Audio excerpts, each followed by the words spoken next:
ஜெபிக்கலாம். கர்த்தாவே, இந்த அருமையான ஓய்வு நாளை கொடுத்த உமது மேலான கிருபைக்காக உம்மை துதிக்கிறோம் ராஜா. அப்பா, இந்த நாளிலும் கூட தகப்பனே, அப்பா, இந்த வாலிபர் சங்கத்தை தொடங்க நீர் கிருபை செய்தீரே, அதற்காக உம்மை துதிக்கிறோம் தகப்பனே.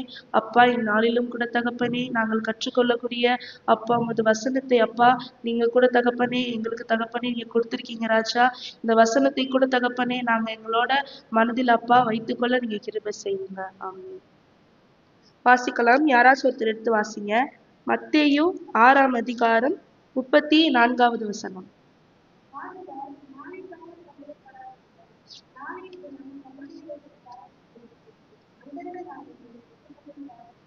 இன்னைக்கு கொடுத்திருக்கிற வசனம் என்ன சொல்லுதுன்னா, ஆகையால் நாளைக்காக கவலைப்படாதிருங்கள், நாளைய தினம் தன்னுடையவைகளுக்காக கவலைப்படும், அந்தந்த நாளுக்கு அதினதின் பாடு போதும். இப்ப வந்துட்டு நம்ம வாலிபர்கள் நம்ம மத்தியில இருக்கக்கூடிய ஒரு எல்லாருக்குமே காமனா இருக்கக்கூடிய ஒரு விஷயம் என்னதுன்னா டிப்ரெஷன், ஆன்சைட்டி, அப்புறம் வந்துட்டு கவலை. எப்ப பாரு கவலைப்பட்டுட்டே இருக்கோம். சரி, பெரியவர்கள் எதுக்காக கவலைப்படுவாங்க? தன்னோட பிள்ளைகளோட வளர்ச்சிக்காக கவலைப்படுவாங்க. அடுத்து நம்ம பிள்ளைங்க என்ன பண்ண போகுதுங்க? வளரணுமே, அவங்கள வளர்க்கணுமே, அவங்கள படிக்க வைக்கணுமே, இதுக்காக கவலைப்படுவாங்க. சின்ன பிள்ளைங்க எதுக்காக கவலைப்படுவாங்க? அவங்க விளையாட்டுத்தனமா இருப்பாங்க. ரெண்டுத்துக்கும் நடுவுல இருக்கக்கூடிய யாரு? வாலிபர்கள்.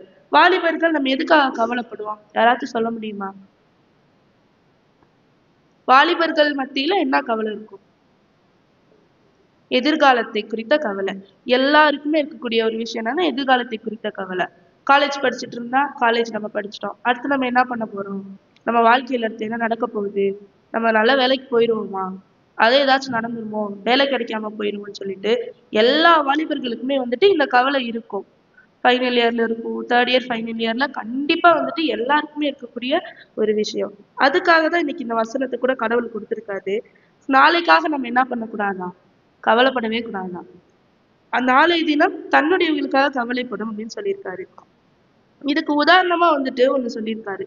நம்ம எப்படி விசேஷித்தவர்கள் அப்படின்றத சொல்றாரு. மத்தேயு 6:26 யாராச்சும் வாசிங்களேன்.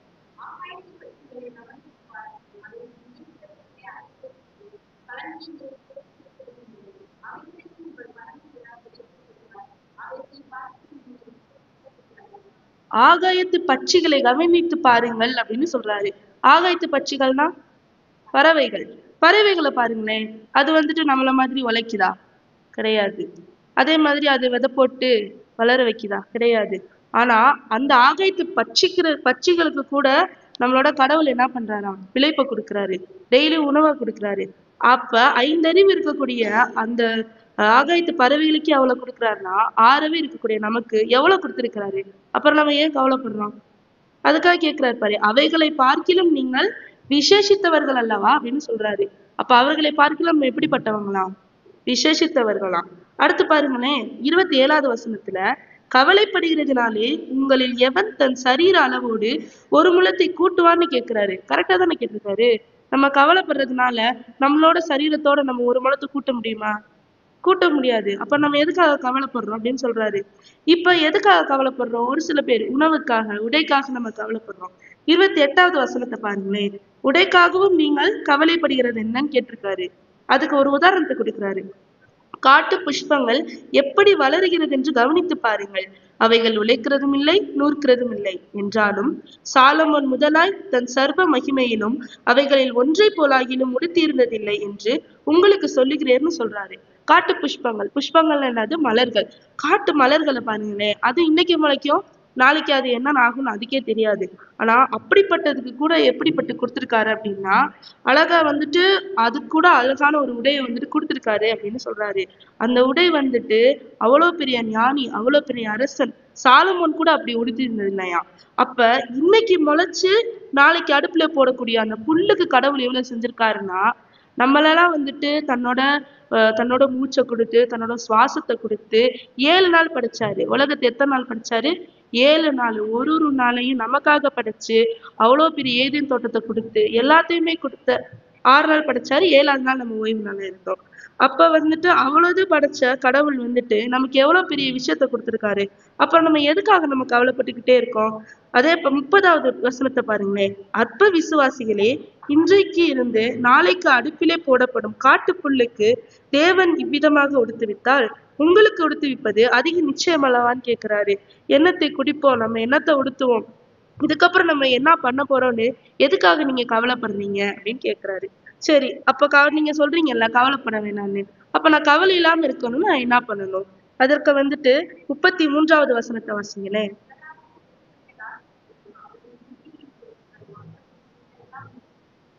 ஆமா. அப்ப நம்ம என்ன பண்ணணும்? முதல்ல நம்ம யாரை தேடணுமா?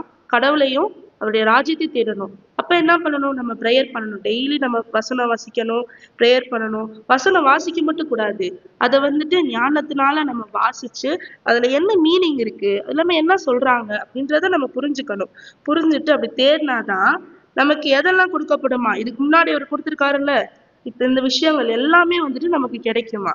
அப்ப வந்துட்டு வாலிபர்கள் மத்தியில வந்துட்டு இந்த கவலை வந்துட்டு எல்லாருக்குமே இருக்கக்கூடிய ஒரு முக்கியமான விஷயம். சரி, அப்ப நான் வந்துட்டு இந்த மாதிரி தேவனுடைய ராஜ்யத்தை நான் தேடணும். நம்ம எப்படி தேடணும்? பாவம் இல்லாம பாவம் செய்யாம கர்த்தருக்கு உகந்த பிள்ளைகளா நம்ம வந்துட்டு தேடணும். பிரசங்கில பாத்தீங்கன்னா அவர் அடிக்கடி சொல்லக்கூடிய வார்த்தை என்னது யாருக்கு தெரியும்? மாயை. எல்லாமே மாயைன்னு சொல்லாரு. மாயை மாயை எல்லாம் மாயை என்று பிரசங்கி சொல்லுகிறார். என்ன சொல்றாருன்னா இந்த உலகமே மாயை அப்படின்னு சொல்றாரு. பிரசங்கி நீங்க ஃபுல்லா வாசிச்சீங்கன்னா அது ஃபுல்லாவே வந்துட்டு இந்த உலகத்துல வந்துட்டு இருக்கக்கூடிய நல்லது கெட்டது எல்லாத்தையுமே வந்துட்டு அவர் சொல்லியிருப்பாரு. எல்லாமே ஒரு மேஜிக் தான், எல்லாமே ஒரு மாயை அப்படின்னு சொல்றாரு. அதுல பாத்தீங்கன்னா 12:1 நிறைய இடத்துல அது கொடுத்திருக்காங்க. அது 12வது அதிகாரம் 1வது வசனத்துல என்ன சொல்றாருன்னா, நீ உன் வாலிப பிரயாரத்திலே உன் சிருஷ்டிகரை நினைன்னு சொல்றாரு. அப்ப நம்ம காலத்துல நம்ம யாரை நினைக்கணுமா?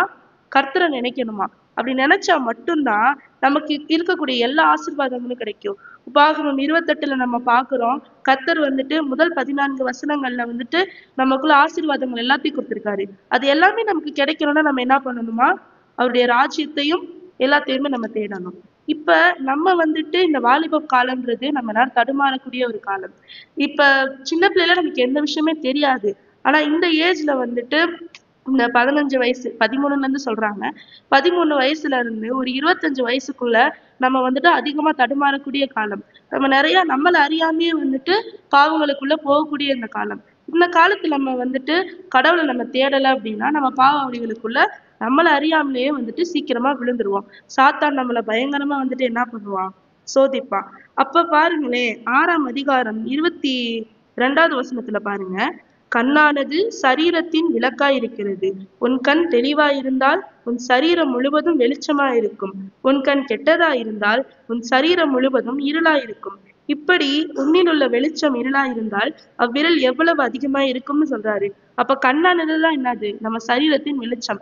நம்ம எல்லாத்தையுமே வந்துட்டு உணர்றதை விட நம்ம உணர்ந்து நம்ம தெரிஞ்சுக்குவோம். ஆனா எல்லாத்தையுமே வந்துட்டு நம்ம என்ன பண்றோம்? பார்த்துதான் நம்ம தெரிஞ்சுக்கிறோம். அப்ப நம்ம கண் எப்படி இருக்கணும்? சரீரத்தின் விளக்கா இருக்கிறதுன்னு சொல்லியிருக்காரு. உன்னோட கண்ணு தெளிவா இருந்துச்சு அப்படின்னா உன்னோட சரீரம் முழுவதும் எப்படி இருக்கும்? வெளிச்சமா இருக்கும். இதுக்கு மீனிங் என்னதுன்னா, நீ நல்லதை பார்த்த அப்படின்னா உனக்கு வந்துட்டு என்னது? உன்னோட மனசு எல்லாமே வந்துட்டு எப்படி இருக்கும்? நல்லதா இருக்கும். ஒருவேளை நம்ம எல்லாரும் கெட்டதை பார்த்தோம் அப்படின்னா நம்ம மனது ஃபுல்லா எப்படி இருக்கும்? இருளா இருக்கும். உங்க மனசு வெளிச்சமா இருக்கணும்னு நினைக்கிறீங்களா? இருளா இருக்கணும்னு நினைக்கிறீங்களா?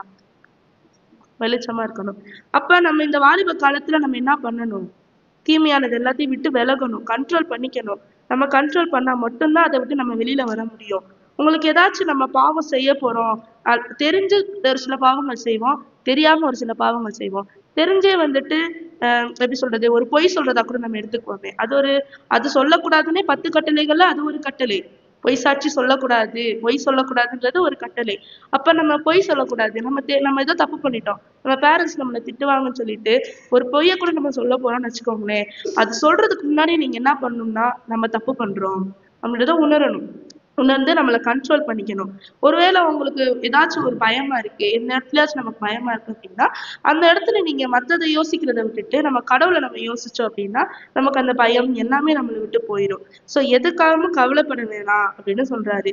அப்ப நம்ம என்ன குடிப்போம், நம்ம என்னத்தை சாப்பிடுவோம், அடுத்து என்ன நடக்க போகுது, ஃபியூச்சர்ல நமக்கு எல்லாம் நல்லாவே நடக்குமா அப்படின்னு பயப்படாதீங்க. இன்னைக்குள்ள நாளுக்கு இன்னைக்குள்ள பாடு போதும். இன்னைக்கானதை முதல்ல நீங்க பாருங்க. நாளைக்காக எப்பயுமே நம்ம என்ன பண்ணவே கூடாது, கவலைப்படவே கூடாது. யோபு நம்ம எல்லாத்துக்குமே தெரியும். அவருக்கு வந்துட்டு எப்படி சொல்றது, உடம்பு ஃபுல்லா பருக்கள், அதை வச்சு சிரண்டை வச்சு சாம்பல்லாம் போட்டு சொரண்டிக்கிட்டே இருப்பாராம். அப்படிப்பட்ட மனுஷரு அவரு ரொம்ப கவலையில வந்துட்டு ரொம்ப ஃபீல் பண்ணுவாரு. எதுக்காக கடவுளே, ஏன் கடவுளே, அவரோட பிறந்த நாளை குறித்து, பிறப்பை குறித்து அவ்வளவு வந்துட்டு அவர் வந்துட்டு ஃபீல் பண்ணுவாரு. அப்ப வந்துட்டு லாஸ்ட்ல வந்துட்டு என்ன நடக்கும் அப்படின்னா வந்துட்டு எல்லாமே முடிந்த பிறகு அவருக்கு எல்லாமே எப்படி கிடைக்கும், ரெட்டத்தனையா வந்துட்டு கிடைக்கும்.